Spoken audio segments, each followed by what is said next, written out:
Hey Ravens, it's Josh Burton alongside Max Weaver, and welcome back to ONW Now. Today we're going to tell you about Tuesday night's presidential debate. Plus, we'll give you an inside scoop on a new local business. But first we want to talk about students, how they feel about online learning. The very entertaining Blake Gamber has the story. If you would have asked me about school 6 months ago, I might have said something like, "School is bad and is slowly killing us one by one." But nowadays, all students everywhere are grasping and fighting for a chance to return to that once-thought prison. The coronavirus pandemic has been sweeping the nation since early this year, causing panic, worry, and a shortage of toilet paper.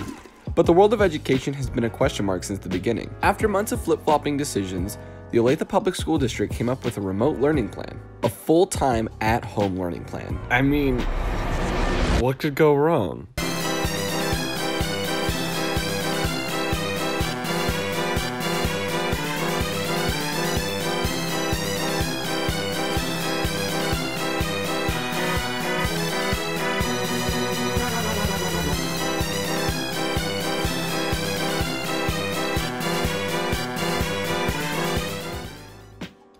Okay, so it hasn't been that great. But is there any other option? Studies and reports say no, but some students and parents say yes. I talked to the superintendent of the Olathe Public School District, John Allison, on his thoughts of the current school year. There wasn't a pandemic class for any of us on how do you set up education in a global pandemic, and I'm afraid that's going to continue for the foreseeable future, and that we're going to have to make adjustments based on what's going on in our community and what we know. Communication and cooperation has been key during this new time in our lives. But when it comes to communication, it's been about as frequent as a tsunami in Kansas and about as detailed as a kindergartner's art project. So you can assume how that's been for everyone. I, as well as everyone else, can understand that this is a problem ever changing. The hard work and dedication of the school district is something none of us probably will ever understand. Superintendent John Allison said it best. Well, for every day we bring that number of staff members back, that's close to $1 million in salary and benefit expense. School districts don't have those types of reserves to do that. So then getting everybody trained and ready for you all, it's been a challenge. Unfortunately, not a single student notices or feels that hard work because it all feels rushed, effortless, and non-existent in the first place. There comes a point in time where you just have to make a plan and stick with it. Don't wait until the literal last second and leave your students, staff, and everyone else in the total dark. These are our futures in your hands. And please, parents, students, do not give your teachers a hard time. They're in just as bad a situation as we are. Cut them some slack. How do we get through this? I don't know. Nobody knows. This isn't a cut and dry situation. We need to be in this together. So whether you're a student pounding on the doors of the administration begging to go back to school, or you're sitting on the sidelines waiting for this thing to pass, remote learning has affected all of us and has changed a way of life for many of us. So please, wear a mask, keep your distance, and let's get through this. For ONW Now, this has been Blake Gamber. Online school hasn't been the easiest for everyone. Yeah, it kind of just feels like the work never ends. I don't get why staring at a screen in my bed for 8 hours seems so stressful now when that's all we did in quarantine. Yeah, I mean, speaking of stress and staring at a screen mindlessly though, Tuesday's presidential debate wasn't helping the stress level either. Wow, what a wild night. Let's take it to Andrew Beckwith with a look at this year's election. 5 months from now, we're going to defeat Sleepy Joe Biden. Who the heck does he think he is? With November 3rd just around the corner, the 2020 election has been filled with more drama before the first ballots have even been cast. From the coronavirus pandemic to the struggling economy, the social uprising movement, among other things, there's many back and forth between current Republican President Donald Trump and Democrat candidate Joe Biden. The question is, radical left. Will you shut up, man? Listen, who is our... Being one of the most crucial elections in American history, there are some positives going towards this election. There is already expected to be a massive increase in voter turnout compared to 2016, especially among young voters and Democrats who lost the presidency back in 2016. Only 46% of young voters managed to cast their vote in 2016. Even though it was an increase from the previous election in 2012, Many political analysts are expecting a record turnout for new and young voters, including ONW's AP government teacher, Ms. Shadid. So my prediction is that the 18 to 29-year-old vote is going to increase again in their turnout in the 2020 election. It's really important for young people to get out there and to vote and to increase that voter turnout rate. Furthermore, many people are expecting this election to be the biggest voting turnout in American history, and many more Americans are taking this election seriously, with over 80% of voters polled by the Pew Research Center saying that the results of this election actually matter in the grand scheme of things. I think most recently there have been some pretty significant challenges that our country has been facing, and I think that young people are seeing that voting is one way to contribute to the conversation about those issues. And while there has been a lot of controversy with this election, mainly with President Donald Trump and candidate Joe Biden, the main storyline we should be talking about is the way we're going to be voting in this year's election. Generally, most people do in-person voting at a voting area such as school or public area, but this year with the coronavirus pandemic, many people are choosing not to do in-person voting and instead doing mail-in voting right here with their mailbox and requesting absentee ballots. However, that's caused a lot of drama with the amount of people requesting absentee ballots being an excessive amount compared to 2016, people saying that's going to rig and flaw the election, and the USPS making changes to change the way they operate, which has caused a lot of drama and panic in certain areas and counties. Will you put the high-speed machines back? No, I will not. You will not. Will not. You will not. The new Postmaster General, Louis DeJoy, has made sudden changes to the mailing system in the USPS, which has included removing many mail-in boxes in many counties, causing criticism and demands for its removal at the heel of the absentee ballot requests flowing in. Due to public backlash, he reversed course on their actions in late August. One of the biggest concerns in this election is how the amount of mail-in votes will affect the results of this election day. But it varies state by state as to if you use mail-in voting. Some states require your ballot to be postmarked by Election Day, and some states require your ballot to be received by Election Day. Whether it be by mail or in-person voting, it seems as if we're on track for one of the biggest and most defining elections in American history. The election in 2020, without hyperbole, is going to be the most important election this country has undergone in over 100 years. With registration and absentee ballot requests coming up, be sure to check your county and state voting website for information, with the general election day being November 3rd. Vote and let your senators know how strongly you feel. For ONW Now, this has been Andrew Beckwith. Thank you, Oklahoma. Thank you. In the debate, Trump said he brought back football. Not only did college football come back, but all fall sports here at ONW are back and ready to compete at a high level. Josh and the men's soccer team are looking to bring a state title back to ONW. That's right. Now let's throw it to game day to see the comeback of Raven Athletics.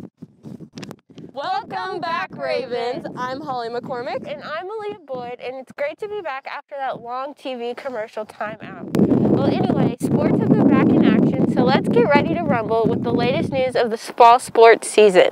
Last Friday night, the Ravens faced off against the Chiefs at Seaback.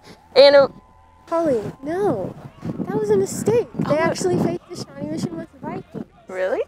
Oh, okay. So last Friday night, the Ravens faced off against the Vikings at the Slaughterhouse. It was senior night, and the boys came dressed to impress for the first home game. On the first drive, QB Ethan Raines ran in for a touchdown, but that was just the beginning for the boys. The Ravens had 425 rushing yards, and 125 of them were from the Chiefs' #1 fan, Brett Deckett. With all those yards, Zane Wilson, Brett Deckett, Logan Wallace, Ethan Kemp, Brady Robertson, and Alex Gunderson all ran in the end zone. As for the defense, they were steady all night. From Max McGavern's sack, Brady Robertson's interception, and the fumble recovery from the D-line, the defense made it tough for the Vikings to find the end zone. The final score of the game was 48-6. The Ravens will face off against the Olathe South Falcons this Friday night at CPAC. Thank you, seniors, and great job, boys. On Saturday, the cross-country team was up and running. The Ravens headed over to Frontier Middle School to compete for the second time this season. For the girls, Lydia McLaughlin just missed the top 10. However, she had an impressive time of 20 minutes and 4 seconds. For the boys, Logan Reed came out speedy with a time of 16 minutes and 33 seconds and finished in 6th place. Overall, the boys, which includes Mr. Cooper's favorite, Cole Bartley, had an impressive day and ran their hearts into 6th place. Good luck to all the runners. On Wednesday, the Lady Ravens packed up the white van and headed over to Free State to dominate the quad. Single players Ella Novian started off strong by winning her first 2 matches. However, lost a very talented Free State player to close the night. Cameron Medina also had a tough match, but finished the night 2-1. Doubles team Piper Previa and Jocelyn Mattingly only lost a total of 2 games in winning their 3 matches. The Lady Ravens finished the second in quad at Lawrence Free State. The Lady just competed at the Sunflower League tournament. Check the RavenDaily.com for the results on the tournament. The Ravens soccer team faced off against rival Olathe East on Tuesday night. The boys came out the gates quickly but couldn't find the finishing touches to all their chances. The Hawks eventually took a 1-0 lead against the run of play after a rebound shot was tapped in. The Ravens were determined to battle back in the second half though. Both teams continued to battle hard as Davis Gerson came close to scoring on a shot outside the box and Braden Satterfield came up big with some impressive saves. But East then quickly extended their lead to 3-0 after a converter penalty kick and free kick. Noah Conover got a late consolation goal for the Ravens, but ultimately it wasn't enough as the boys fell short, losing 3-1. The boys' next game was last night against Shawnee Mission North. At the time of this recording, we did not have the final score highlights, so check out our Raven Daily YouTube page for highlights and the RavenDaily.com for the recap. It is also senior night, so thank you to all the seniors.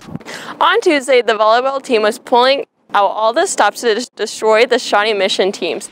The first game they played against Shawnee Mission North, the Lady Ravens didn't mess around with the first match 25-9 or the second match that was 25-16. The Lady Ravens then faced off against Shawnee Mission South, winning the first match 25-8 and the second match 25-15. Overall, the girls went 4-0 on senior night and are currently ranked number 1 for 6A. Thank you, Courtney Beers, Abby Hansen, and Courtney Jackson for all the impact you have made on the volleyball program at Northwest. Well, that's all for game day. Make sure to check out the live stream of the football game against Olathe South on YouTube at ONW Raven Daily. Bye, Ravens.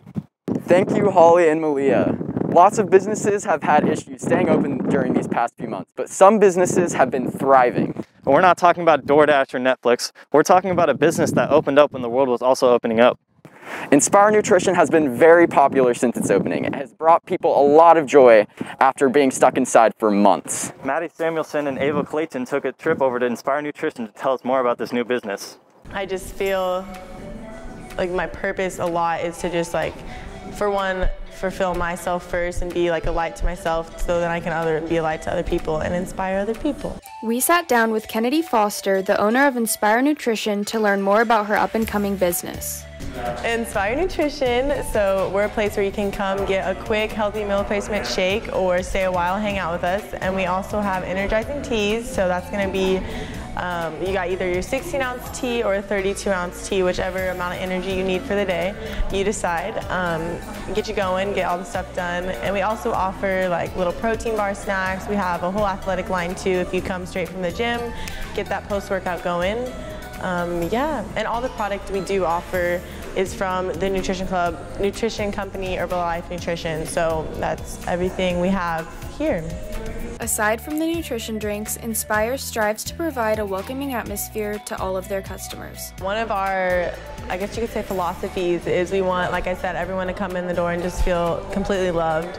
I think everyone who works here too is just so installed of people person. They just want to always make someone feel welcomed. After seeing the Instagram hype, we asked Kennedy how business is going so far. It's a blessing. There's so many people coming through the door, so many conversations happening.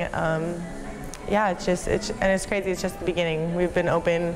Tomorrow's 4 weeks and it feels like 4 months. So be sure to check out Inspire on Woodland next time you're in the area.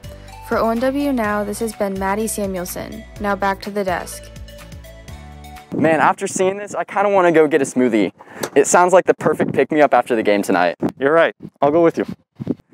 Awesome. Well, that's it for us Ravens. Thank you for tuning in to the first ONW Now of the year. For Landon Daniel and the rest of the Convergence team, this has been Max Weaver and Josh Burton.